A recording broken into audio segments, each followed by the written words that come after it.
Mr. Spurgeon at the Metropolitan Tabernacle, 365 Sermons Devotional for Tuesday, April 21st, 2020.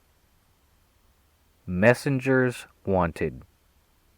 Key verse is from Isaiah chapter 6, verse 8. Also, I heard the voice of the Lord saying, Whom shall I send, and who will go for us? Then said I, Here am I, send me. And the suggested further reading is from Romans chapter 15, verses 14 through 21. And Mr. Spurgeon says, Ask any man whether he is a Christian against his will, and he will tell you, Certainly not. For he loves the Lord and delights in his law after the inward man. Your people are not led unwillingly to you in chains, O Jesus, but your people shall be willing in the day of your power. We willingly choose Christ because he has from of old chosen us. In the matter of holy work, every man who becomes a worker for Jesus is so because he was chosen to work for him. But he would be a very poor worker if he himself had not chosen to work for Jesus. I can say that I believe God ordained me to preach the gospel, and that I preach it by his will, but I am sure I preach it with my own. For it is to me the most delightful work in all the world, and if I could exchange with an emperor, I would not consent to be so lowered. To preach the gospel of Jesus Christ is one of the sweetest and noblest employments, and even an angel might desire to be engaged in it.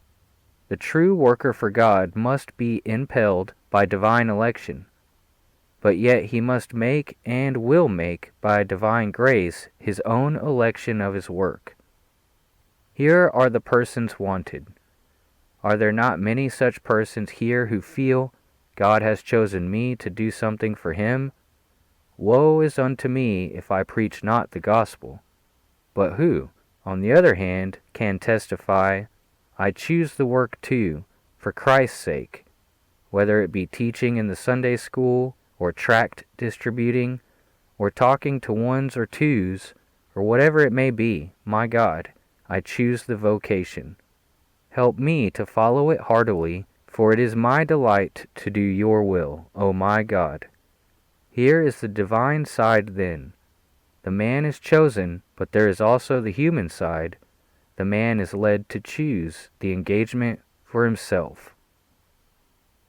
And for further consideration, we tend to assume that God's will must be diametrically opposed to our wills, and that we can only do it grudgingly.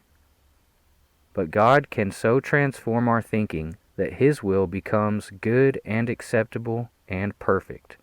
Romans chapter 12, verse 2. Our delight, Psalms chapter 40, verse 8. And joy, Romans chapter 15, verse 32.